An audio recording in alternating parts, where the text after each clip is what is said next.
New York Jets training camp is finally here, baby. Let's freaking go!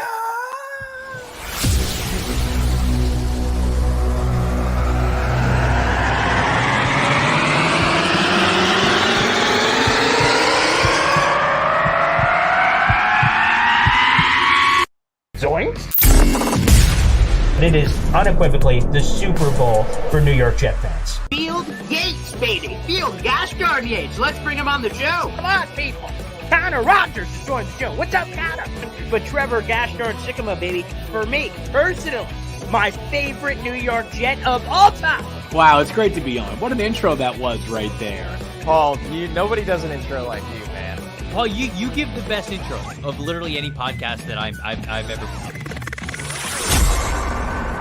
I'm gonna lose my gosh darn bananas.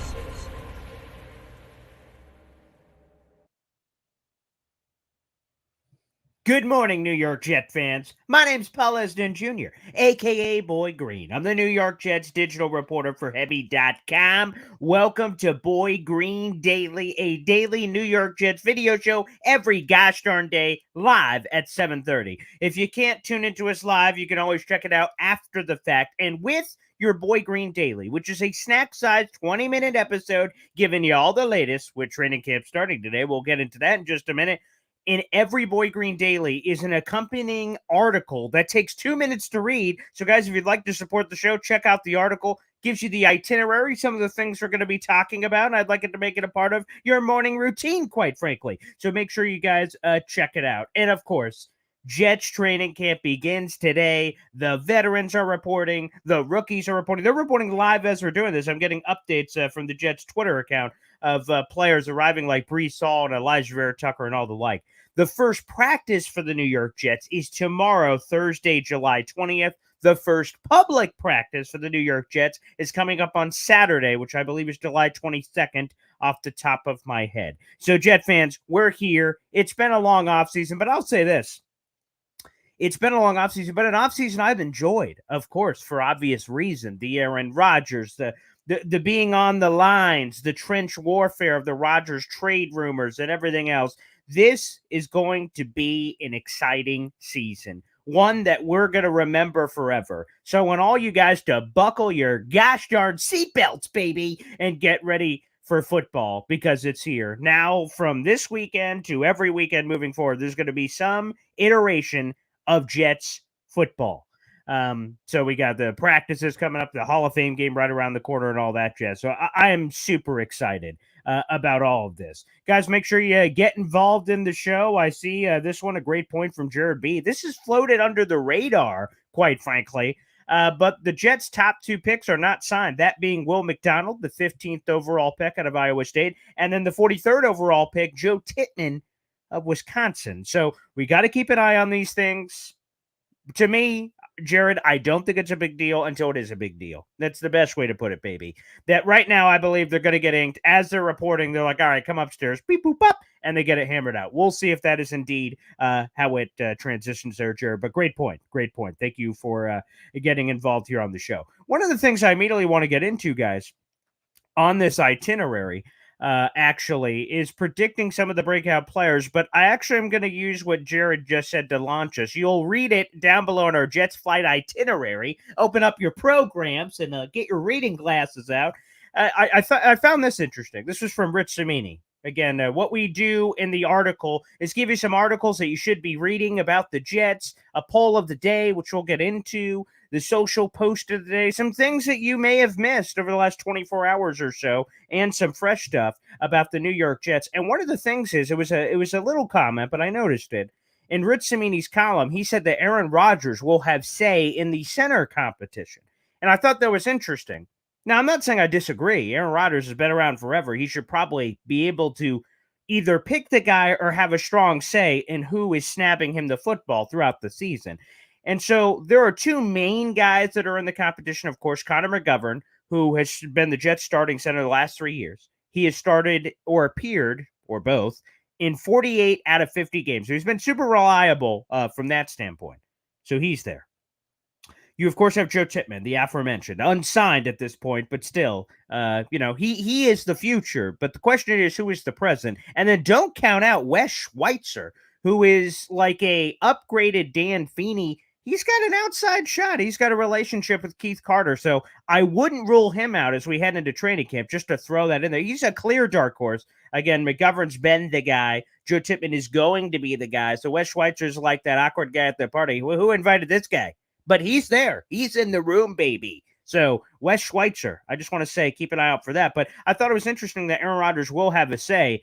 And there is no lean. If you look historically at what Aaron Rodgers has brought to the table, he's worked with both veteran centers and rookie centers. So it's not like he's only worked with veterans in the past. So you're like, it's going to be McGovern. Or he's exclusively worked with rookies and youngsters.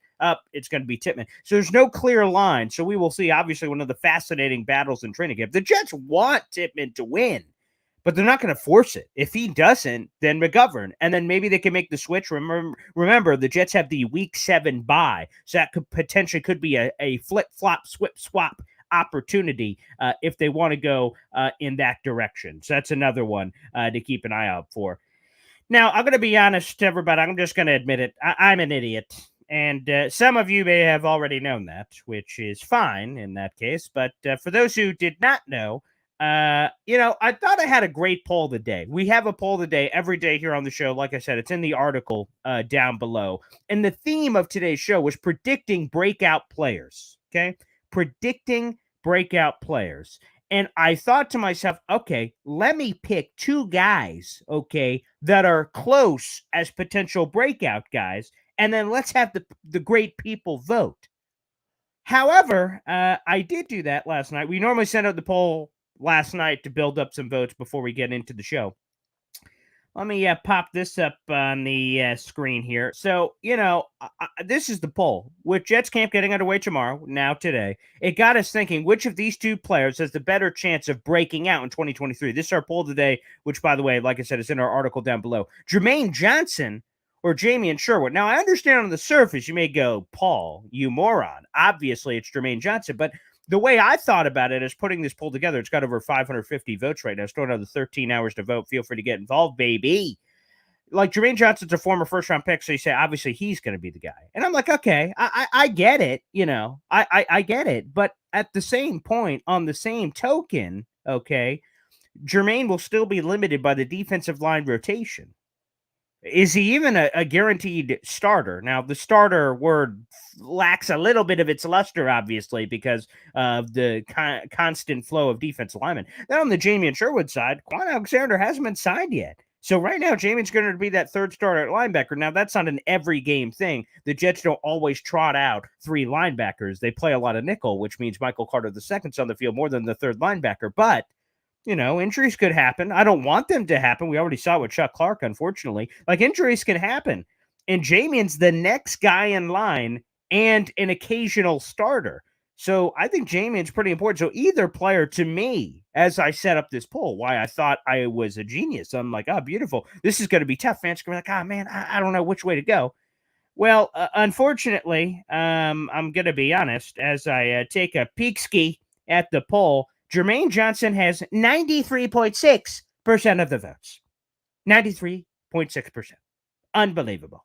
And Jamie Sherwood, 6.4%. So again, obviously, I'm a big dumb animal. I fully embrace that. And we'll try to get a better poll to get the juices flowing in the future. But I think both can potentially be breakout stars for the New York Jets. Jermaine, and there's a nice hype video. I can't show that. It's got some music underneath that I do not have the right to do, so I cannot show that to you guys, but I just want to throw that up there as well. And Sweet Caroline, look at this, a super chat coming in here from my guy, NY2FLA. Got to throw this up on the big board. Thanks, buddy, for the super chat, and that option is available to all of you. If you'd like to contribute to the show, feel free to do so. Kazooie Mama. Look at that gold color. Looks so nice. Reminds me of the Pro Football Hall of Fame, which is coming up here in just a handful of weeks, which I will be a part of. I'm looking forward to that, baby. And here it is from NY2FLA. Isn't it wonderful that we have position battles at offensive line instead of talking about who will plug in injured players? We have depth for change. And the other thing, I'm going to be honest, NY2FLA, that I love is we're not going think about this. I heard it from Joe Caparosa, so I can't steal it. Joe Caparosa has a morning cup of coffee every Monday on Badlands. It's an audio show. And he mentioned that over the last bunch of years, as we head into training camp, think about this, Jet fans, okay? As we think about the quarterback position, it was Sam Darnold, who was drafted in 2018. He ends up being here 3 years, so 2018, 2019, 2020. And as we're going in, we're like, oh, wow, I can't wait to see Sam Darnold. He's really got to develop, right? Like, we're thinking, oh, okay, Sam Darnold, a youngster developing. Let's see how he progresses. Then, of course, the torch is passed from Sam Darnold to Zach Wilson. Flip-flop, same thing. Zach Wilson, let's see how this guy is developing. Are we saying that about Aaron Gashard Rodgers? Hell no. So obviously Aaron Rodgers there. So now we're like evaluating other things. We're having more in-depth conversations because most of it has been quarterback, quite frankly. Straight up quarterback. But this is great. So to your point, right now, the only two locks, absolute cha-chink locks, are Laken Tomlinson at left guard and Elijah Tucker at right guard. Robert Saleh said it himself.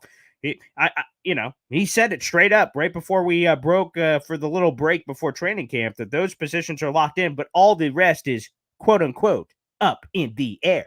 Now, center, we just talked about. Although, again, between you and me, Robert Saleh is set to speak tomorrow. So we will see if Boy Green is a prophet. If I am, then, well, I'm right, because I'm always right, baby. But I believe this is what's going to happen tomorrow from Robert Saleh. I've said it before, but I'll say it again. When Robert Saleh steps up to the podium, I believe it's like 11:50, he's scheduled to step up to the presser.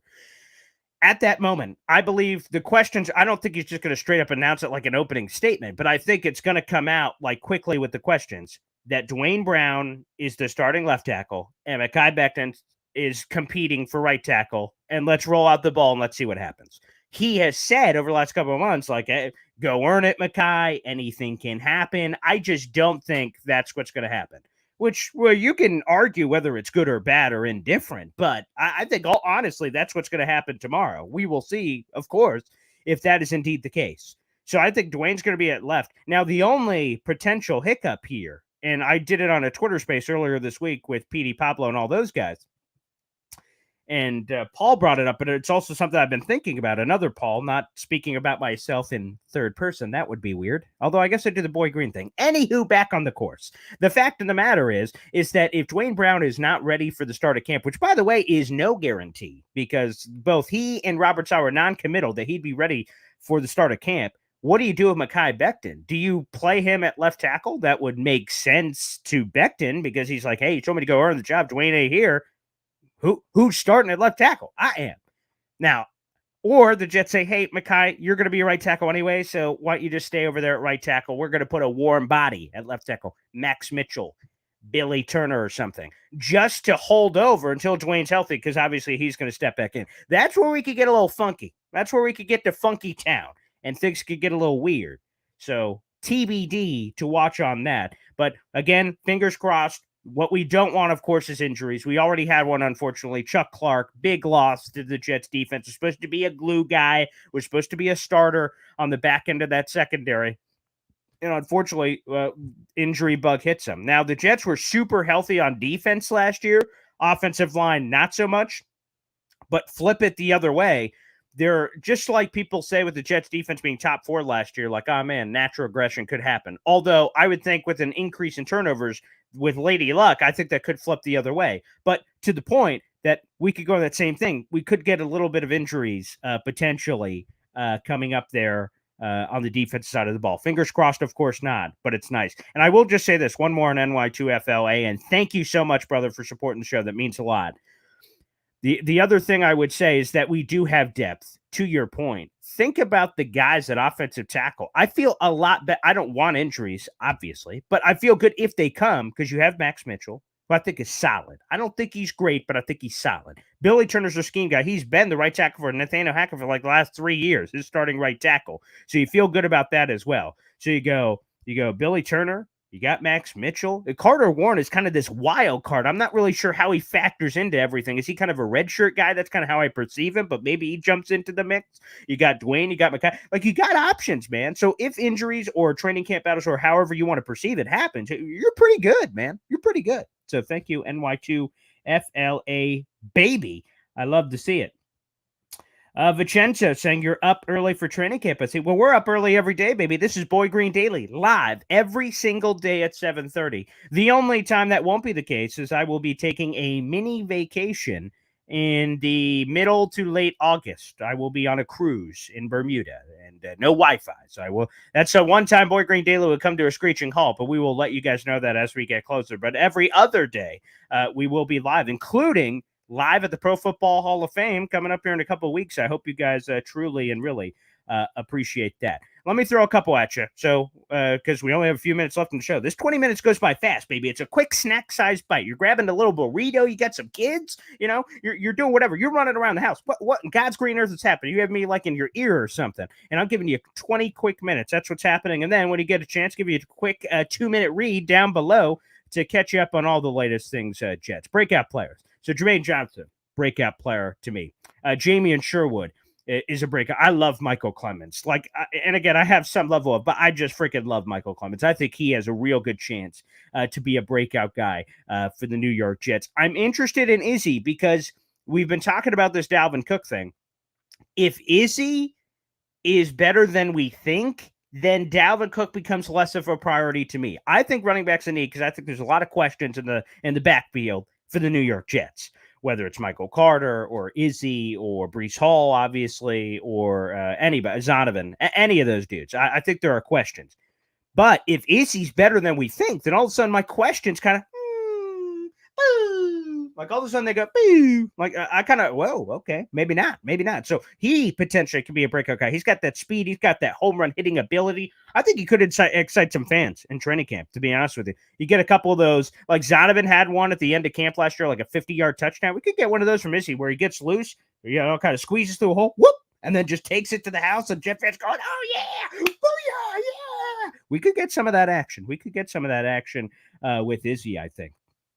So he's another guy to watch out as potential breakout. Although, breakout, like it's his first year. Like, what is he breaking out of? I'm not quite sure. But just a guy that could kind of, raise some eyebrows. That's another good one, Jared B. Jeremy Ruckert, of course. He was cryogenically frozen last year. He had the, plantar fasciitis last year and kind of got lost in the shuffle. Jeremy Ruckert, man. Connor Rogers said it. He said it on an NBC show, but he also said it on my brain's not working, Badlands as well. The Jeremy Ruckert is the best tight end on this team, factoring in the whole game. And I went, okay. Not that I disagree, but okay. I like the sizzle on that take. Yes, sir. There is some sizzle there. So that one excites me as well. So yeah, Jeremy Ruckert, that's another great one. Love that there from Jared. All right, guys, let's wrap up with this.